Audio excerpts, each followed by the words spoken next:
का सत्कार कर रहे हैं। परम पूज्य पंत श्री उदित नारायण साहब के श्री चरणों में माननीय महंत तुलसीदास जी साहब श्री चरणों में अर्पण करेंगे। साहेब बंदगी साहेब। प्रतिनिधिगण भी यहाँ पर हमारे जो सदस्य साथी जन हैं वे भी साहब के श्री चरणों में पुष्प अर्पण कर रहे हैं। समिति के द्वारा साहब के चरणों में स्वागत पुष्प अर्पण। और जैसा कि हमने कहा कि परम पूज्य पंत श्री हजूर उदित नारायण साहब ने विगत दशहरा पर्व पर केडीबी मिशन की स्थापना की है। उस केडीबी मिशन के लोगों को लॉन्च किया गया है आपकी इस राजस्थान धराधाम की बूंदी स्थान पर। उस लोगों को हम सदगुरु से निवेदन करेंगे कि साहब अपने कर कमलों के द्वारा इस सदगुरु कबीर धर्मदास वंशावली का जो लोगो है जीव दया और आत्म पूजा, जिसके अंतर्गत एक साथ अनेक संदेश छिपे हुए हैं, वे माननीय महंत श्री तुलसीदास जी साहब को अर्पण कर रहेंगे। परम पूज्य पंच श्री हुजूर उदित परिणाम साहब के कर कमलों से माननीय महंत श्री तुलसीदास जी साहब को यह सदगुरु कबीर धर्मदास वंशावली मिशन का लोगो अर्पित किया जा रहा है।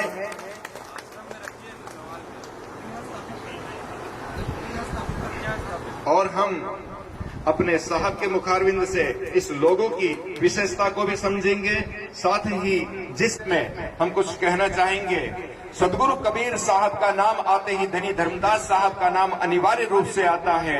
धनी धर्मदास साहब को सदगुरु कबीर साहब ने 42 वंशों का आशीर्वाद प्रदान किया है। नाम साहब वर्तमान में विराजमान है। जब गद्दी के ऊपर संकट काल आया था, पंच श्री दयानाम साहब के बाद एक ऐसा समय वीरानी का समय आया था। उसके पश्चात पंच श्री हुजूर गिरिंद परिणाम साहब ने उस वीरानता को दूर किया था और कबीर पंथ की जड़ें नींव रखी थी। उसके पश्चात परम पूज्य पंच श्री हुजूर प्रकाश परिणाम साहब ने विश्व में कबीर पंथ को प्रकाशित किया है और आए हुए हैं। और यह राजस्थान का परम सौभाग्य है कि यहाँ से इस यात्रा को प्रारंभ किया गया है।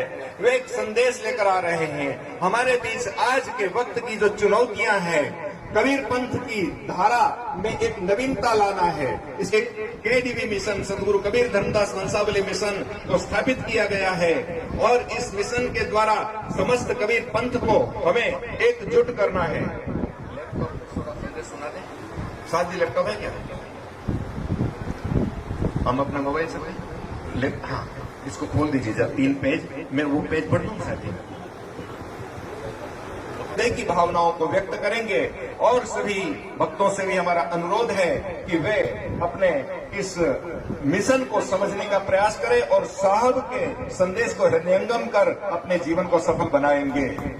यह है सदगुरु कबीर धर्मदास वंशावली मिशन, जिसमें परम पूज्य पंच श्री उदित परिणाम साहब कबीर पंथ ये मिशन का लोगो और पंच श्री हुजूर प्रकाश परिणाम साहब का चित्र स्थापित है और एक संदेश है।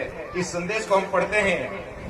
कबीर पंथ के 15वें वंश प्रतापाचार्य परम पूज्य पंच श्री 108 हुजूर प्रकाश परिणाम साहब के प्रखर तेजोमय स्वरूप गुरु कबीर धर्मदास वंशावली मिशन का प्रादुर्भाव हुआ है। यह मिशन सदगुरु कबीर साहब और धनी धर्मदास साहब के बताए हुए आदर्शों से प्रेरित होकर जगत मानवता का संचार करना, सदगुरु कबीर साहब की शिक्षाओं को आधुनिक संदर्भ में प्रासंगिक बनाते हुए इसका लक्ष्य है ऐसे चरित्रवान लोगों को तैयार करना जो मानवता एवं सभी जीवों की निस्वार्थ सेवा के लिए पूर्णतः समर्पित हो। सदगुरु कबीर धर्मदास वंशावली मिशन का मोटो जीव दया और आत्म पूजा है। यह एक गहन और प्रेरणादायक संदेश है जो सदगुरु कबीर के समग्र दर्शन को एक ही पंक्ति में संजोता है। यह पंक्ति कबीर सागर से ली गई है जो सदगुरु कबीर साहब की वाणी का एक महत्वपूर्ण ग्रंथ है। अब आइए लोगों पर जो संदेश है जीव दया और आत्म पूजा, इसमें एक कमल खिला हुआ, ऊपर सूर्य प्रकट हो रहा है, नीचे सत्य नाम का धनुष्य तैनात है। एक सुंदर संदेश है, इसमें हमें समझने का प्रयास करना है। यह संदेश हम आपको शब्दों में भी सुना रहे हैं। इन दोनों संदेशों, एक तो जीव दया और दूसरा आत्म पूजा, इन दोनों संदेशों का समन्वय कबीर दिलाता है कि हम अपने आध्यात्मिक और उसी दिव्यता को दूसरों में भी देखें। यह हमें एक ऐसे समाज की कल्पना करने की प्रेरणा करता है जहां आध्यात्मिकता और सामाजिक सेवा हाथ में हाथ डालकर करुणामय और आध्यात्मिक रूप से जागृत दुनिया का निर्माण हो सके। यह मोटो दो महत्वपूर्ण संदेश अपने में लिए हुए है। एक तो जीव दया अर्थात है, इसका अर्थ है सभी जीवों के प्रति दया और सहानुभूति रखना। यह सिद्धांत हमें याद दिलाता है कि हम सभी एक ही ब्रह्मांडीय चेतना के अंश हैं और इसलिए हमें एक दूसरे की सेवा और देखभाल करनी चाहिए। और दूसरा है आत्म पूजा, यह आंतरिक यात्रा है और आत्म साक्षात्कार का प्रतीक है। हमारा मोटो जीव दया और आत्म पूजा सिखाता है कि सच्ची आध्यात्मिकता समाज सेवा से जुड़ी हुई है। आज के समय में जब दुनिया अनेक चुनौतियों का सामना कर रही है, यह मिशन लोगों को प्रेरित करता है कि वे अपने स्वार्थ से ऊपर उठकर दूसरों की सेवा करें। हम मानते हैं कि हर व्यक्ति में सेवा की क्षमता है, चाहे वह कितना ही छोटा कदम क्यों न हो। हमारा लक्ष्य है ऐसे लोगों को तैयार करना जो निस्वार्थ भाव से समाज के लिए काम करें, चाहे वह शिक्षा हो, स्वास्थ्य सेवा हो या पर्यावरण संरक्षण का अनूठा संदेश देती है। सदगुरु कबीर धर्मदास वंशावली मिशन इसी भावना को आगे बढ़ाता है। सदगुरु कबीर साहब की तरह हम भी समाज के बीच खड़े होकर लोगों को इस सेवा यात्रा में शामिल होने का निमंत्रण देते हैं। क्योंकि हम मानते हैं कि जब हम दूसरों की सेवा करते हैं तो न केवल उनका बल्कि अपना भी आध्यात्मिक विकास करते हैं। आइए हम सब मिलकर एक ऐसे समाज का निर्माण करें जहां प्रेम, करुणा और सेवा का वास हो। यही है स्वतंत्रता। इस महान लक्ष्य के लिए एक यात्रा का आयोजन हो रहा है। उस संबंध में भी हम समझें कबीर नवोदय यात्रा। इसका अर्थ है सदगुरु कबीर साहब की शिक्षाओं के नए उदय का सफर। साथ में यह नई सोच के उदय को दर्शाता है। नवोदय शब्द नवीन उदय का प्रतीक है। हमारी यह यात्रा सदगुरु कबीर साहब के विचारों को आधुनिक संदर्भ में पुनः व्याख्यायित करने और समाज में एक नए जागरण को मजबूत करने पर केंद्रित है। यह यात्रा हमें अंदर झांकने, समाज को समझने और एक बेहतर कल के निर्माण में योगदान देने की प्रेरणा देती है। यह यात्रा सदगुरु कबीर साहब की शिक्षाओं को नए दृष्टिकोण से देखने और उन्हें वर्तमान समय में लागू करने का प्रयास है। यह एक नए आध्यात्मिक जागरण की शुरुआत का संकेत देती है जो सदगुरु कबीर साहब के वचनों से प्रेरित है। कबीर खड़े बाजार में लिए लुकाठी हाथ, जो घर जा रे आपना चले हमारे साथ। नवोदित वंश प्रतापाचार्य पंथी उदित नाम साहब की इस नवोदय यात्रा का उद्देश्य है एक पंथ की सशक्तिकरण, कबीर पंथ की एकता को मजबूत करना, अनुयायियों में गहरी जागरूकता लाना और पंथ का नया स्वरूप विकसित करना। दूसरा, युवा जागरण, कबीरपंथी नवयुवकों में नई जागृति का संचार करना, उन्हें विरासत से जोड़ते हुए आधुनिक चुनौतियों के लिए तैयार करना। तीसरा, सदगुरु कबीर दर्शन की नव व्याख्या, सदगुरु कबीर साहब के विचारों को आज के समय के संदर्भ में समझना और उनकी प्रासंगिकता बताना। चार है धार्मिक समन्वय, विभिन्न धार्मिक समुदायों के बीच सार्थक बातचीत बढ़ाना जिससे समाज में आपसी समझ और समरसता बढ़े। पांचवा है सामाजिक और आध्यात्मिक नवोत्थान, व्यापक आध्यात्मिक और सामाजिक नव जागरण की नींव रखना और समाज को एक नई दिशा प्रदान करना। यही इस सदगुरु कबीर धर्मदास वंशावली मिशन और सदगुरु कबीर नवोदय यात्रा का उद्देश्य है और स्वरूप है। साहेब बंदगी साहेब। आइए हम अपने सदगुरु को नई जागृति लाएं। साहेब बंदगी साहेब,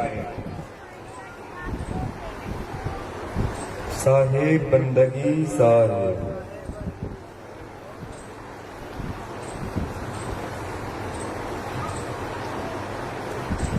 आप सबने मेरा बहुत सुंदर तरीके से स्वागत किया, इसके लिए बहुत बहुत धन्यवाद।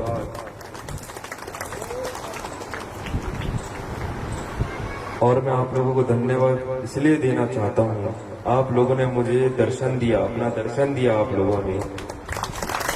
ये देखकर मैं बहुत धन्य हो गया।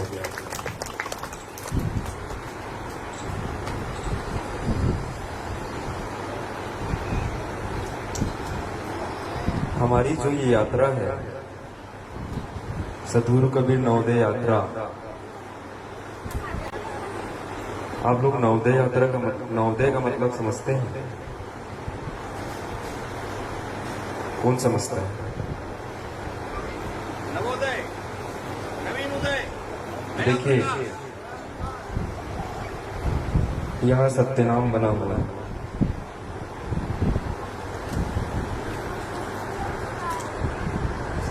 धनुष है, सत्यनाम धनुष के आकार में सत्यनाम बना हुआ है।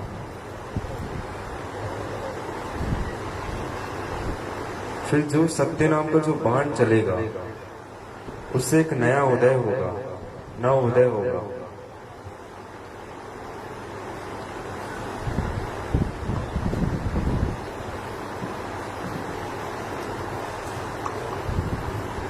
हम सब अपने आप को कबीरपंथी कहते हैं।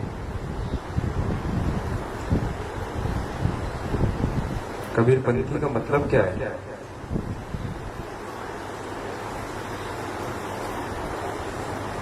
सदगुरु कबीर साहब ने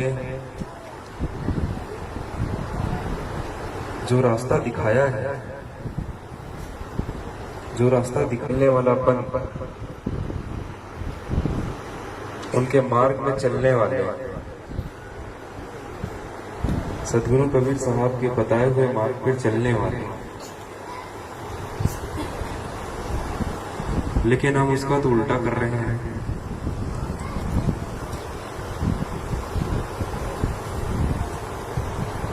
तो साहब के विरुद्ध जा रहे हैं। कैसे जा रहे हैं वो भी बताता हूँ मैं आप लोगों को।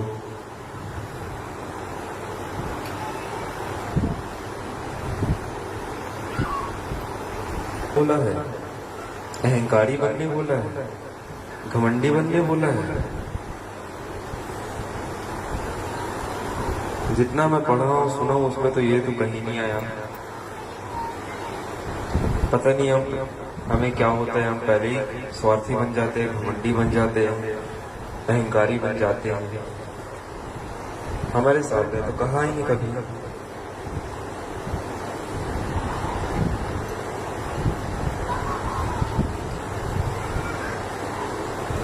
जो हमारे साहब ने कहा ही नहीं, उसके बावजूद हम उस पर चल रहे हैं, घमंड के रास्ते पर चल रहे हैं, अहंकार के रास्ते पर चल रहे हैं, स्वार्थ के रास्ते पर चल रहे हैं। ये रास्ता तो नहीं दिखाया हमारे साहब ने।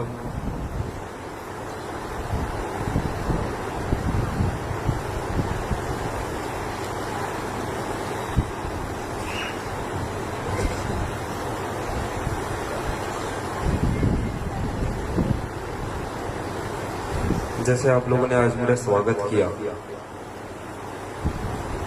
मैं तो गाड़ी के अंदर बैठा था, लेकिन आप लोगों ने गाड़ी को भी फूलों से ढक दिया। इतना फूल फेंका आप लोगों ने, बहुत फूल फेंका। मेरी गाड़ी चल रही है, उसके आगे आप लोग फूल बिछा रहे हैं। देखने में तो बहुत अच्छा लगा, लेकिन इसमें भी एक स्वार्थ है। हम सब जानते हैं पेड़ पौधों में भी जान होती है ना। हमारे जानने के बावजूद हम उस पौधे से उस फूल को तोड़ते हैं, तोड़ने के बाद उसकी पंखुड़ियों को निकालते हैं। उसके बाद ही तो आप लोग गाड़ियों के ऊपर फेंक रहे हैं, रास्ते में फेंक रहे हैं फूल को। आप लोग मेरा स्वागत के लिए, मेरे स्वागत के लिए बेचारे उस फूल की जान ले लिए। ये स्वार्थ भी तो क्या है।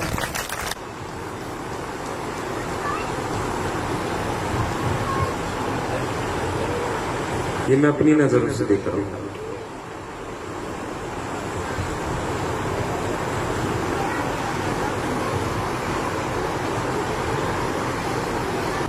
जो सद्गुरु होते हैं, हम सब भक्त को अपने दरबार में बुलाते हैं, अपने दरबार में ले जाते हैं, इसलिए उनके बीच आते हैं। लेकिन हम क्या करते हैं, हम अपने सद्गुरु को ही अपने संसार में खींच रहे हैं। अपने सद्गुरु को ही हम अपने संसार में खींच रहे हैं। वो तो इस संसार से मुक्त कराने के लिए आप लोगों को आपके बीच आ रहे हैं। अब ऐसा मत समझिएगा संसार से मुक्त मतलब मृत्यु, ऐसा मत समझिए। ये दूसरा रास्ता है।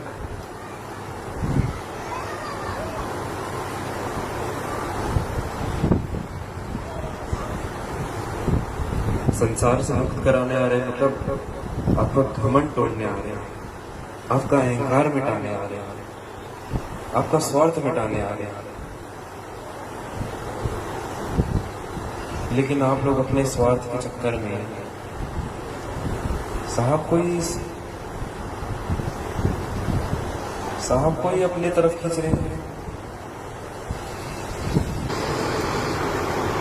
अब हमें कोई परेशानी होती है, साहब हमें ये परेशानी हो गई है, साहब की फोटो के सामने प्रार्थना करेंगे, हे साहब ठीक कर दीजिए हमारी परेशानी, हमारा बच्चा बीमार है उसे ठीक कर दीजिए।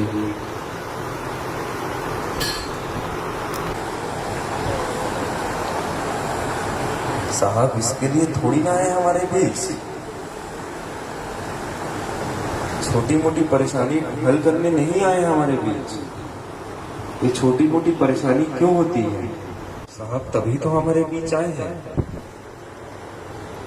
सदगुरु हमारे बीच इसीलिए आए हैं क्योंकि अपने दरबार ले जाने के लिए आए हैं।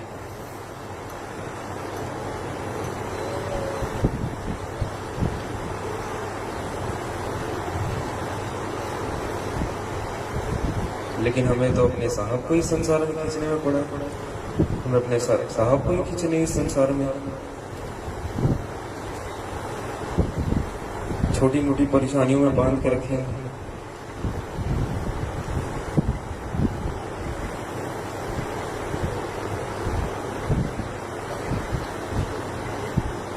लेकिन हम गुरु को तो बांध सकते हैं, लेकिन सतगुरु को हम कभी नहीं बांध सकते।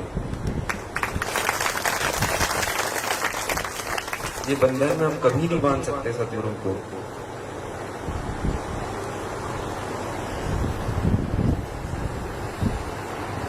हम सब जानते हैं हमारे साहब सतगुरु हैं, सतगुरु कबीर साहब, हम सबको पता है। लेकिन इस आज के युग में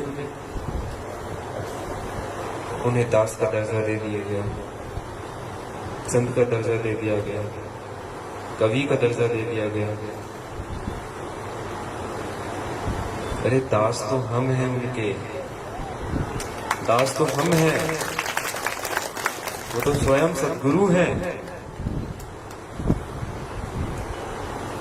ये हम सबका कर्तव्य बनता है, हमारे साहब का दर्जा हम उन्हें दिलाएं, सतगुरु का दर्जा हम उन्हें दिलाएं, हम सबका कर्तव्य बनता है ये।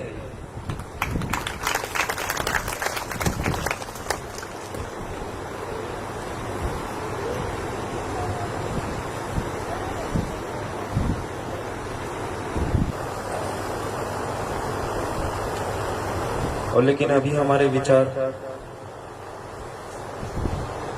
संसार के मोह माया में फंसे हुए, वही सोचते हैं दिन रात, अरे यार पैसे कैसे कमाएं हम लोग, ऐसा दुनिया भर की चीजें हम सोचते रहते हैं।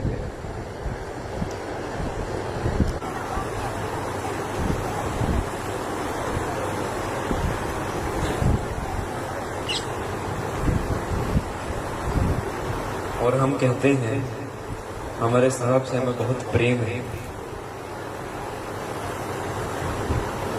लेकिन ये प्रेम नहीं है, ये मोह है। हमारे साहब से मोह है। हमें प्रेम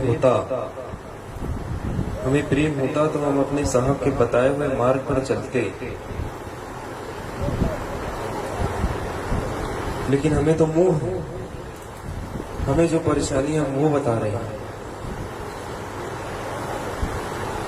परेशानी बताने से हल नहीं होती,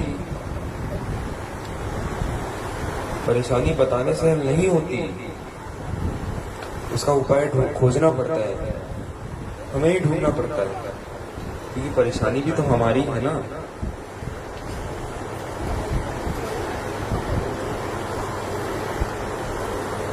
हम लोग चौका आरती कराते हैं, चौका आरती कराते हैं, घर में शांति बनी रहे। ये चौका आरती कराने से शांति नहीं बनी रहेगी, चौका आरती कराने से आपसे मतभेद कम नहीं होगी। वो हमारे ऊपर है कि हमारे घर में हमें शांति बनाए रखना है, कि मतभेद खत्म करना है, ये हमारे ऊपर है। हम लोग इसीलिए चौका आरती कराते हैं। मुझे समझ नहीं आती ये बात। और हमारे महान साहब भी चले जाते हैं चौका आरती करने, लेकिन कभी ये नहीं पूछते काहे कराना है तुम्हें चौका आरती। उनके पास आएंगे, साथ चौका आरती कराना है तुम्हें, ठीक है ये डेट में आ जाऊंगा मैं, इस डेट में चौका आरती कर दूंगा, बस।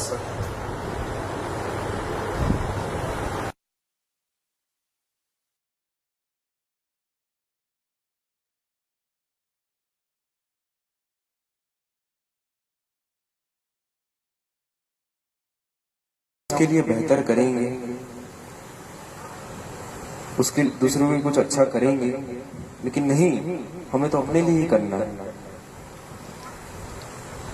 और फिर बोल देंगे कि हम तो अपने परिवार के लिए कर रहे हैं।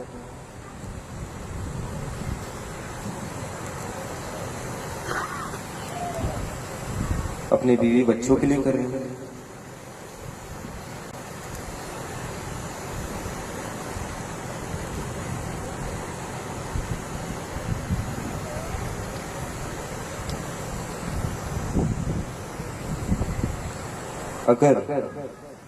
अगर हमारे साहब से हमें प्रेम होगा, हमारे सतगुरु से हमें प्रेम होगा, तो हम उन्हें अपने संसार में नहीं खींचेंगे, उनके साथ उनके दरबार में जाएंगे, उनके बताए हुए मार्ग पर चलेंगे।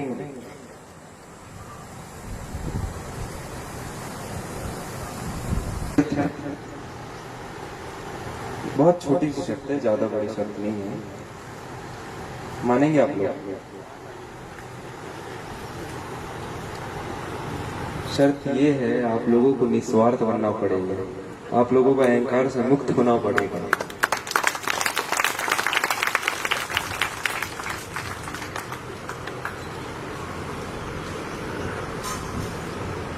बस ये छोटी सी शर्त है।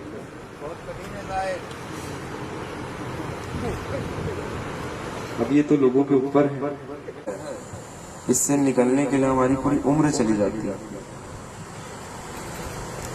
30-40 साल में पैसा कमाना है, उसके बाद भगवान की भक्ति करनी है। 30-40 साल का समय लगता है। 30-40 साल पहले पैसा तो कमाना पड़ेगा ना, परिवार को चलाना है, उसके बाद ही तो उनको भक्ति करनी है। वही तो, बुढ़ापे में ही तो भक्ति होती है लोगों से, वो भी नाम की। बीमारियों में चला जाता है बुढ़ापा।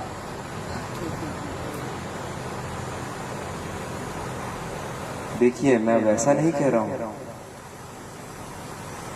मैं ऐसा नहीं कह रहा हूँ पूरी जिंदगी भक्ति पे निकाल,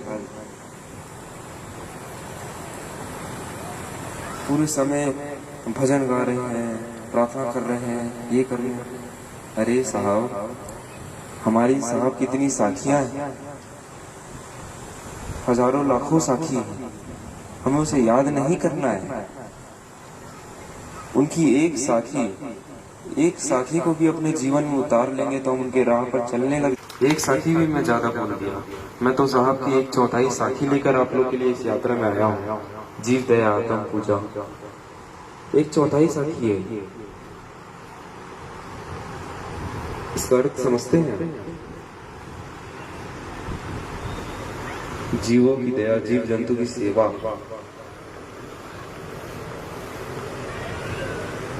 लेकिन हम तब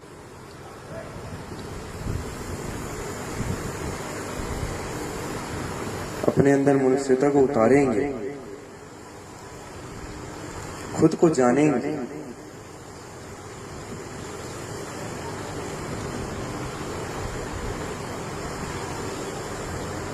और जो मैं आप लोगों को ये बातें कह रहा हूँ, आप लोग मानिए मत, पहले परखिए। मैं जो भी कह रहा हूँ, आप लोग मेरी पहली बातों को परखिए, 10 बार परखिए। और ऐसा नहीं कि आपस में डिस्कस कर रहे हैं, बातचीत कर रहे हैं, ये ऐसा हो सकता है, ये सही होगा, हम इसे मानेंगे। ऐसा नहीं होता, खुद से परखना पड़ेगा, खुद से जानना पड़ेगा।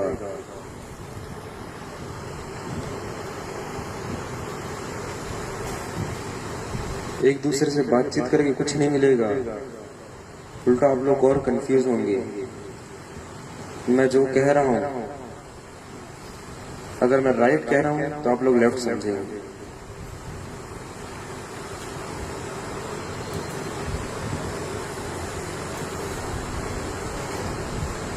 जो मैं कह रहा हूं, आप लोग मेरी बात समझ ही नहीं पाएंगे अगर एक दूसरे से बातचीत करेंगे। सबके अलग अलग विचार हैं, सबकी अलग अलग सोच है।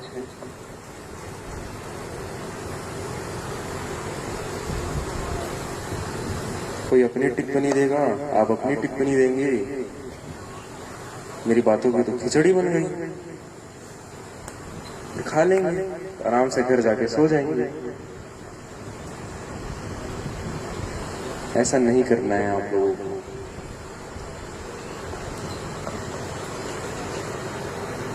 आपको मेरी बातें खुद से समझनी है। जो आप लोगों को सही लग रहा है आप लोगों को वो मानना है। क्या सही है क्या गलत है आप लोगों को ही जानना है। एक दूसरे से बातचीत करके आप लोग मेरी बातों को समझ ही नहीं पाएंगे। और जो मैं बातें कह रहा हूं अपने फोनों में उतार,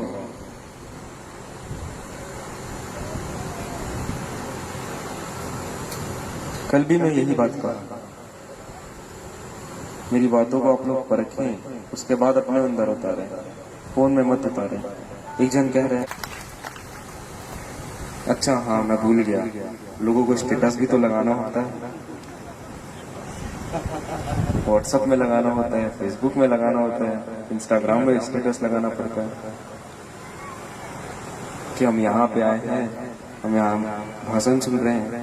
मैं आप लोगों को भाषण देने नहीं आया हूँ, यहाँ पे उलझाने आया हूँ, उलझाने, सुलझाने नहीं उलझाने आया हूँ। अरे पहले मेरी बातों को सब अपने अंदर उतारेंगे, फिर उलझेंगे। कहाँ उलझेंगे? मुझे तो नहीं लग रहा। उलझने के लिए इन लोगों को समय देता हूँ 2-3 दिनों की।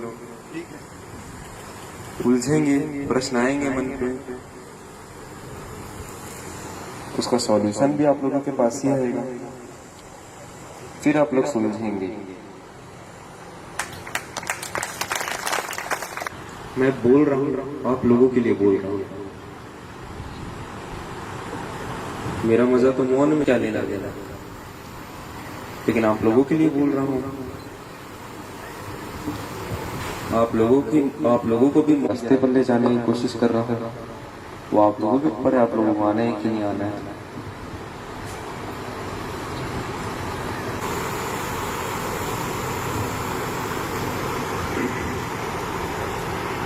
देखिए, अगर मेरी बातों से कोई एक भी प्रभावित हो जाएगा, चाहे वो बच्चा हो, चाहे आप हो, कोई एक भी प्रभावित हो जाएगा, मेरा यहाँ आना सफल हो जाएगा। मैं आप लोगों का भक्त हूँ। आप लोगों के लिए मुझे साहब ने भेजा है, आप लोगों की सेवा के लिए मुझे भेजा है।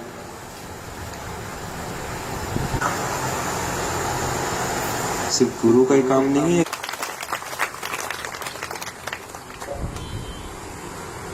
आप लोग अपने भक्त की बातों को सुनिए, परखिए। एंटरटेनमेंट के लिए नहीं आया हूं मैं यहाँ पर, ताली बजवाने नहीं आया हूं मैं।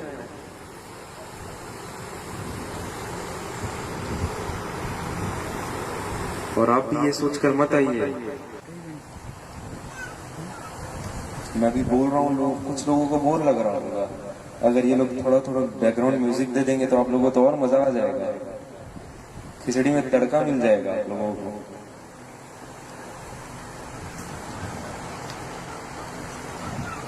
फिर जो मैं कह रहा हूँ तो सुनेंगे नहीं कोई, उस म्यूजिक को ही सुनेंगे। जैसे हमारे साथ होता है रोज, हम फोन चलाते हैं, कुछ लिख के कुछ छोटी मोटी बातें आ जाती हैं जिसे हमें देखकर अच्छा लगता है, उसके पीछे एक बैकग्राउंड म्यूजिक भी आ जाता है, उससे ज्यादा वो अच्छा लगता है। फिर खोजते हैं यार म्यूजिक कौन सा है, ऐसा खोजते हैं। और उस बातों की गहराई को कोई नहीं समझता।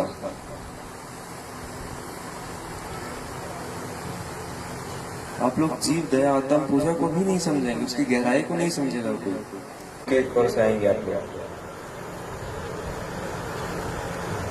आप लोग मेरी बातों को सोचिए, समझिए, परखिए, उसके बाद मानिए, गहराई से सोचिए।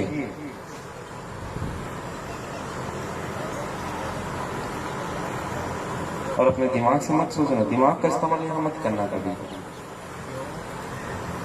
दिमाग में तो काल बसा है, और फिर जब काल सोचेगा तो आप समझ जाइए क्या होगा, विनाश ही होगा। हमें अपने हृदय से सोचना है। हमारे हृदय में दयाल बसता है, परमात्मा बसता है।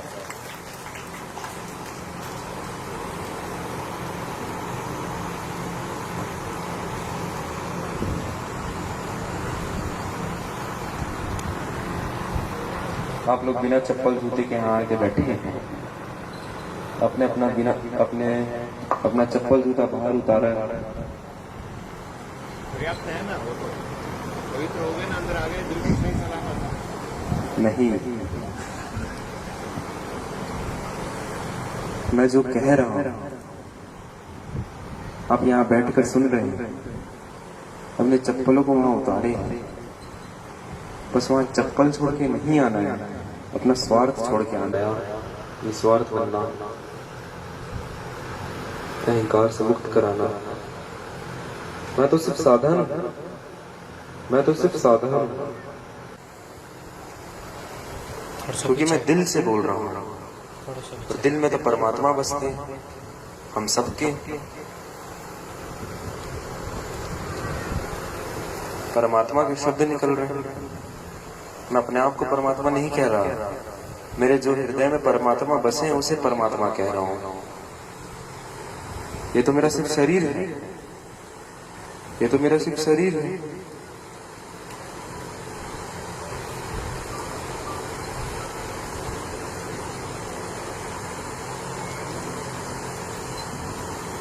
हम एक दूसरे को साहिब बंदगी कहते हैं, हम एक दूसरे शरीर को साहिब बंदगी नहीं कह रहे।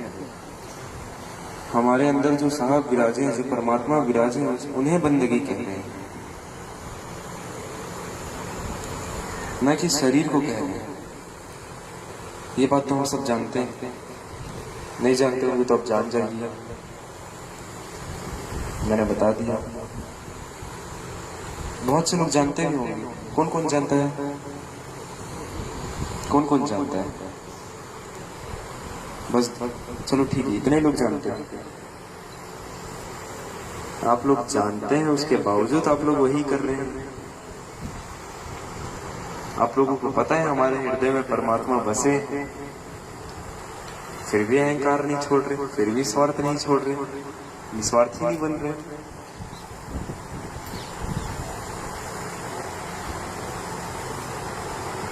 हमें तो मंदिर जाना है, मंदिर में भगवान मिलेंगे, उनसे प्रार्थना करनी है, क्योंकि इस मंदिर में ही भगवान होता है और कहीं भगवान नहीं होता है ना। और तो कहीं भगवान होता ही नहीं। जीव जंतु में, पेड़ पौधों में, नदी तालाब में, समुद्र में, हर जगह आप लोगों को परमात्मा दिखेगा। मंदिर में भी दिखेगी। मंदिर में तो अभी भी दिखता है, क्योंकि वहाँ परमात्मा की मूर्ति है, परमात्मा की फोटो है। हम यही मान लिए कि हमारे भगवान ऐसे दिखते थे, हमारे मन में यही बैठ गया है। कितने साल पहले फोटो खींचे थे, अपने इस फोन से फोटो खींचे थे आप लोग? ना उस समय कैमरा था, ना फोन था। ये तो हमने अपने विचारों से बनाया है ना, इमेजिनेशन, उससे बनाई है हमने अपनी परमात्मा की फोटो।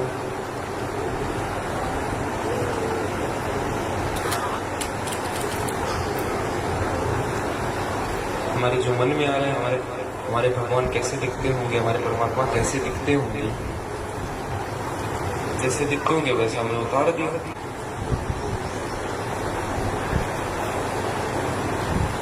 अगर आप लोग जैसे सोच रहे हैं, आप अपने परमात्मा को एक पेड़ का आकार देख देंगे, आप लोगों को लगेगा इस पेड़ में परमात्मा है। हाँ, तो इस पेड़ में भी परमात्मा होंगे।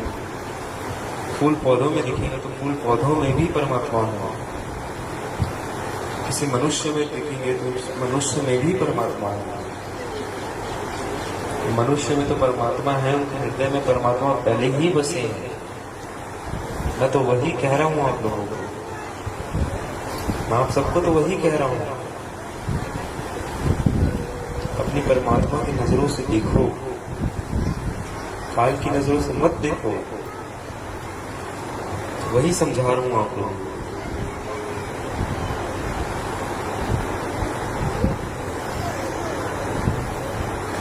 और मेरी बातों का एक बार में भरोसा भी मत करिएगा परखने से पहले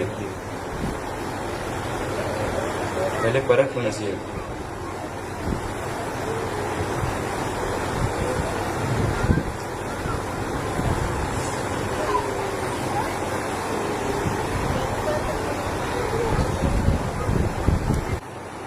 उनसे प्रेम करना है,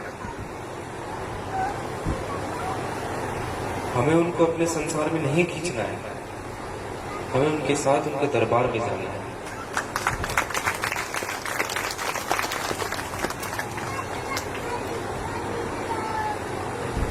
क्यों बच्चों जैसे जिद कर रहे हैं? बच्चे खेलते रहते हैं, खेल में इतना डूब जाते हैं, खाने पीने का उनको पता नहीं।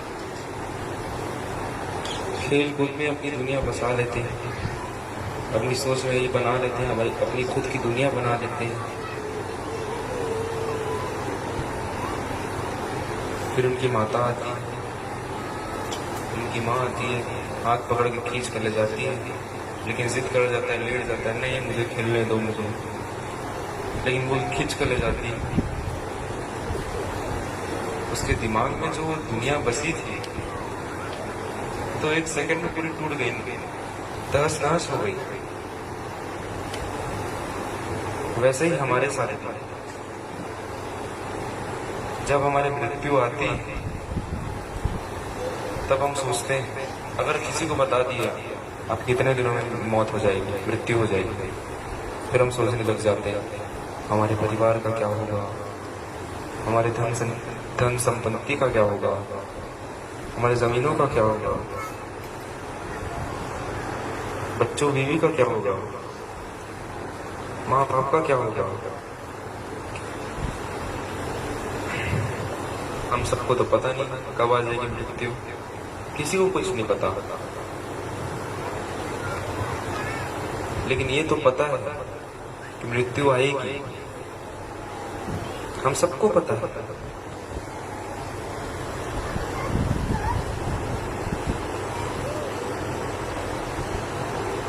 हम सबको पता है मृत्यु आएगी, एक न एक दिन आएगी।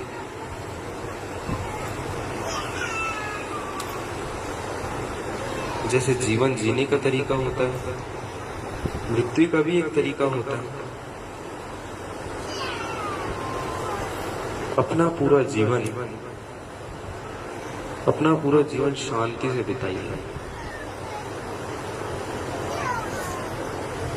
शांत होकर बिताइए, निस्वार्थ होकर बिताइए, अहंकार से मुक्त होकर बिताइए पूरा जीवन। फिर जब मृत्यु आ गई आप लोगों को कोई फर्क नहीं पड़ेगा, अच्छा मृत्यु हो गई, हाँ चलो, कोई फर्क नहीं पड़ेगा। बट अपने मन में बैठा लिया ना कि हाँ मृत्यु तो आएगी ही एक दिन, फिर उस हिसाब से हमने जीवन जिया, जितना जीवन था हमारा, हम मृत्यु भी वैसे स्वीकार करेंगे, शांत होकर, अहंकार से मुक्त होकर, निस्वार्थ बनकर। तब हम हंसते हुए जाएंगे, जग रोएगा। साहब की एक साखी भी है, जब तू आया जगत में जग हंसे तू रोए, ऐसी करनी कर चलो तू हंसे जग रोए। साहब की कोई साखी है।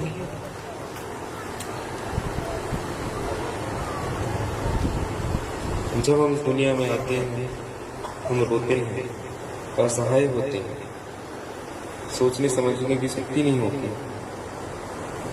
लेकिन पूरी दुनिया हमारा खुशी बनाती है, हमारे पैदा होने की खुशी बनाती है, हंसती है, लेकिन हम रोते हैं।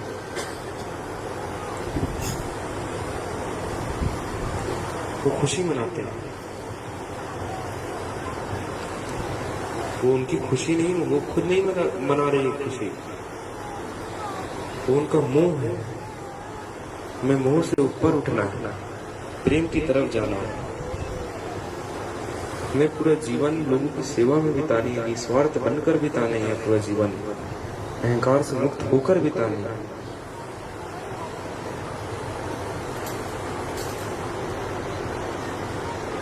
तब हम मुस्कुराते हुए जाएंगे, जग रोएगा।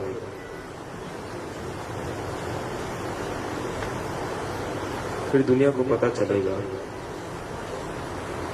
जब ये पैदा हुआ था हम खुशी मना रहे थे, तब उनको पता चलेगा ये तो हमारा मोह था, हम नहीं हंस रहे थे, ये हमारा मोह था।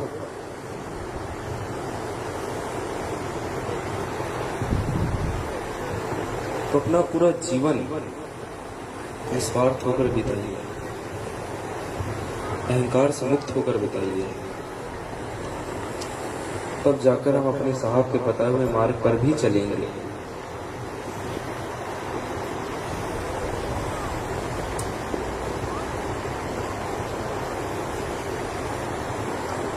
तब लोगों को सिर होता है पैसे मांगूंगा, हम उसकी हालत देखकर उसे 5-10 रुपए दे देते हैं। ऐसा नहीं करना है। उस वक्त हमें करुणा दिखानी है, करुणा दिखानी है, उसे रास्ता दिखाना है। उस समय दया काम नहीं आएगी। हम उसे पैसे दे देंगे तो उसके अंदर तो ये बैठ जाएगा, अच्छा हमारा हमको ये करने से तो पैसे मिल जाते हैं। मैं अपनी बात बता रहा हूँ। मैं रायपुर में था, मैं बाहर था, गाड़ी खड़ी थी, एक बच्चा आया, ज्यादा बड़ा भी नहीं होगा, 10-12 साल का होगा। भाई कितना कमा लेता है दिन भर में? बोलते ज्यादा नहीं, बस 4,500 रुपये ऐसे कुछ कमा लेता हूँ, बस दिन का, महीने का नहीं, सिर्फ एक दिन का 4,500 रुपये। उसकी तो लाइफ सेट है।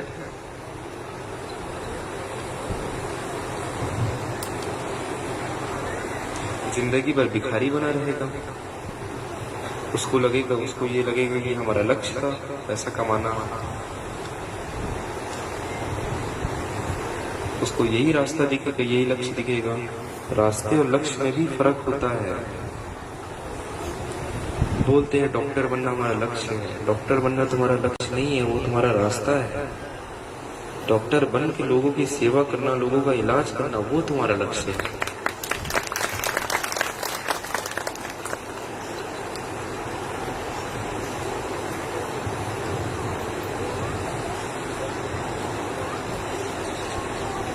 तो हमें उस समय दया नहीं दिखानी है, उसे रास्ता दिखाना है।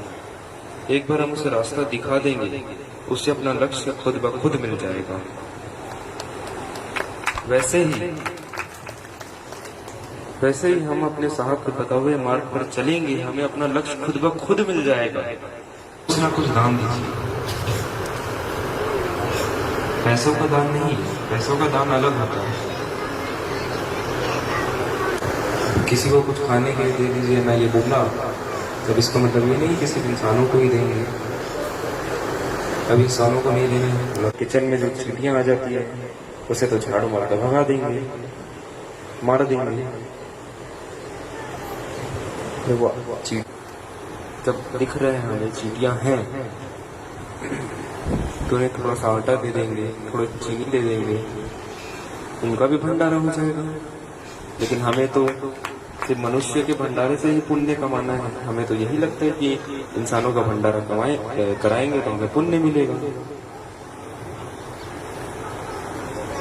हमें तो लगता है इस दुनिया में सिर्फ हम इंसान ही रहते हैं, बाकी जीव जंतु तो रहते नहीं है, फूल पौधे तो रहते नहीं है। वो तो स्वागत के लिए होता है, फूलों को बिछाने के लिए होते हैं, उनमें तो जान ही नहीं होती है।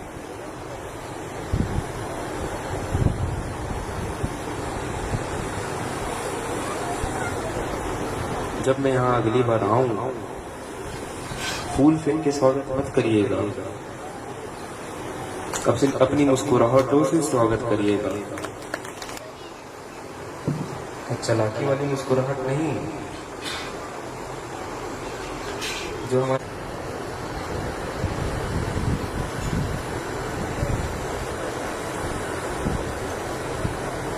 अपने हमारे अंदर जो परमात्मा है उसे देखो, उसकी पूजा करो,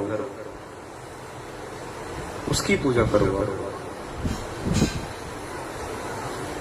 जो बुद्ध जी थे, जो बुद्ध थे, वो हमेशा विरोध किए मूर्ति पूजा का, लेकिन उन्हें मानने वाले उनकी ही मूर्ति बना के उन्हें पूज रहे हैं।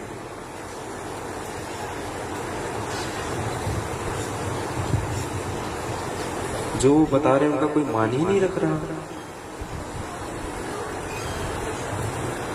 उनका कोई मान ही नहीं रख रहा। वो तो पहले ही कह रहे, वो तो खुद विरोध में है मूर्ति पूजा की, और आप उनकी मूर्ति बना के उन्हें पूज रहे हैं।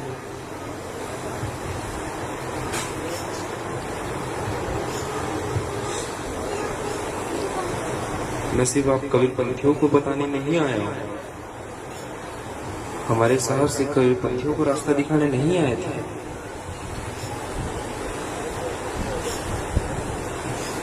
बुद्ध जी अपने मानने वालों को ही बस बताने नहीं आए थे मूर्ति पूजा करना, पूरे संसार को बताने आए थे,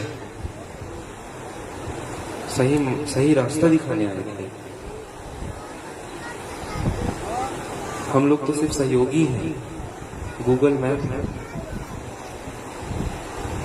चलना तो हमें खुद है। मैं आप लोगों का सहयोग मांगने आया हूँ, मुझे पूरा भरोसा है अगर आप लोग निस्वार्थ बन जाएंगे, अपना अहंकार हटा देंगे, हम ये खुद नहीं सोचेंगे, हमारा काल सोचेगा ये कि पुरानी तूफान आ गया, ये सब वो हम नहीं सोचेंगे।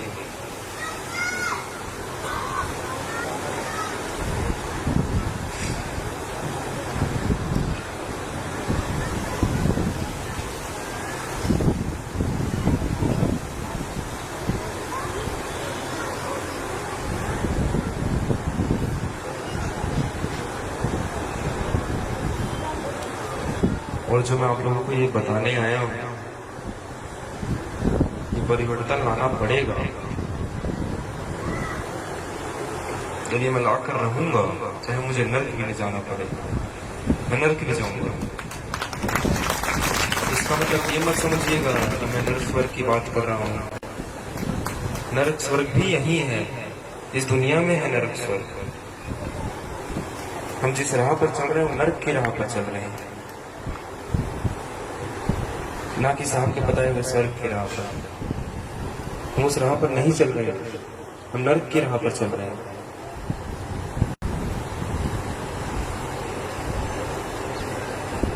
अब कुछ लोग ये सोचेंगे, अरे ये तो नर्क स्वर्ग की बात करते हैं, ये करते हैं, वो करते हैं।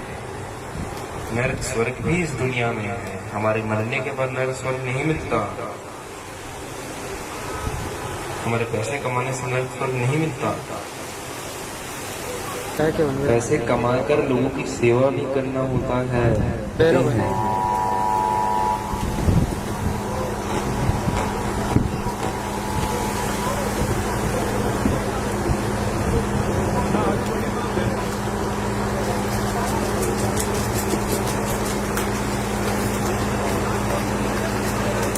पैसे चढ़ा के बंदगी करते हैं, आप लोगों का भाव है, लेकिन हमारा कर्तव्य क्या है? आप लोगों का पैसा सही चीज में लगे, ना कि स्वार्थ के लिए लगे।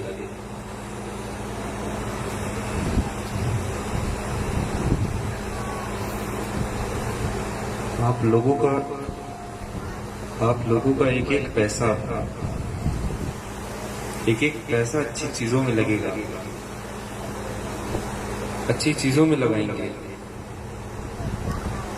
पुण्य कमाने के लिए। आप ही लोग पुण्य कमाएंगे, आप लोगों का पैसा है।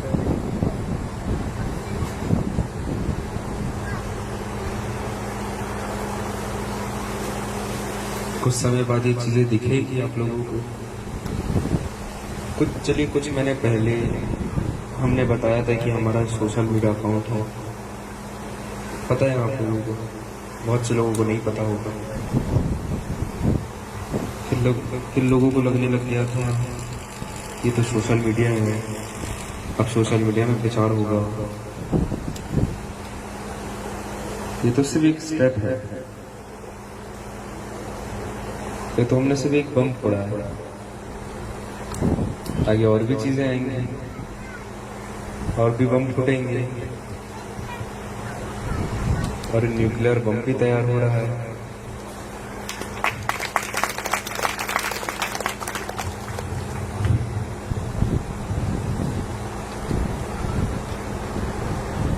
तो जो हमारी ये उद्देश्य है, निस्वार्थ बनाना, अहंकार से मुक्त कराना, ये सब आप लोगों के ऊपर है और मुझे पूरा भरोसा है आप लोगों पर। मैं जो कह रहा हूँ आप लोग उसे परखेंगे, उसके बाद उस पर अमल करेंगे, सही लगा।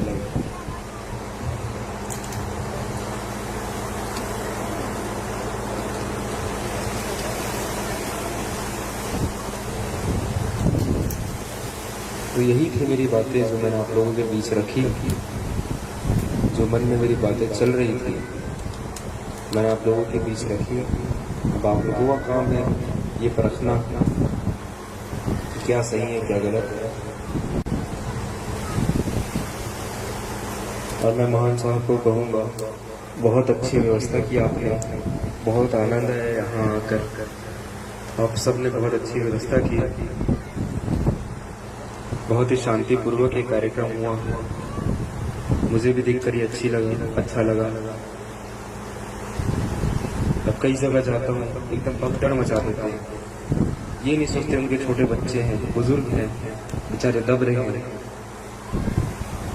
आप लोगों ने ये नहीं किया और मैं अभी जाऊंगा भी तो आप ये चीज़ नहीं करेंगे, मुझे इस चीज़ की उम्मीद है। बहुत अच्छी व्यवस्था की आप लोगों ने, बहुत अच्छा लगा यहाँ आकर। और जब मैं आगे आगे बाद में और आऊँगा तो मैं ये नहीं देखना चाहिए कि फूलों से स्वागत हो रहा है, फूलों से स्वागत नहीं करना है, फूलों से स्वागत करना बंद करना है आप लोगों को। फूलों में भी जीव होते हैं, आप लोगों को अपनी मुस्कुराहटों से स्वागत करना है, वही मुस्कुराहट जो आप लोग के हृदय से निकलेगी। समझे मेरी बात को? चलिए यही बातें थी मैंने आप लोगों के बीच रखी। अब मैं आज्ञा चाहूंगा, कोई भूल चूक हो गई हो तो मुझे माफ करिएगा। साहेब बंदगी साहेब बंदगी साहेब बंदगी तो जोर से बोलिए आप लोग। मैं कितना देर बोलूँगा मुझे पता नहीं, 1 घंटा बोल दिया शायद, पता नहीं चला। मैं अभी ये भी बोला इसमें कि आप लोगों को निस्वार्थ बनना है, बनना है ना।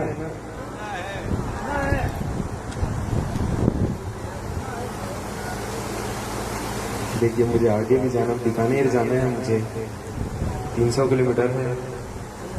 सुबह सुबह पहुंचूंगा 3-4 बजे, तो कल भी कुछ ना कुछ है कार्यक्रम।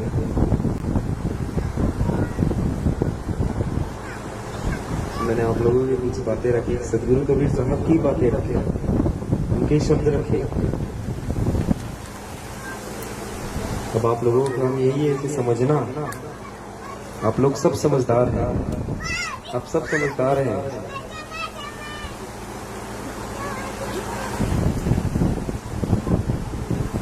स्वार्थी भी ज्यादा नहीं है, कुछ बातों में है स्वार्थी, लेकिन निस्वार्थ भी है। आप लोग मेरी बातों को समझेंगे।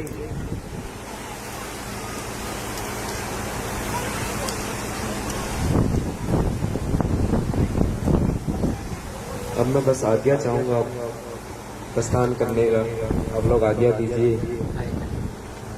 आप लोगों का दर्शन मिल गया मुझे, वही मेरे लिए बहुत बड़ी बात है। साहेब बंदगी साहब।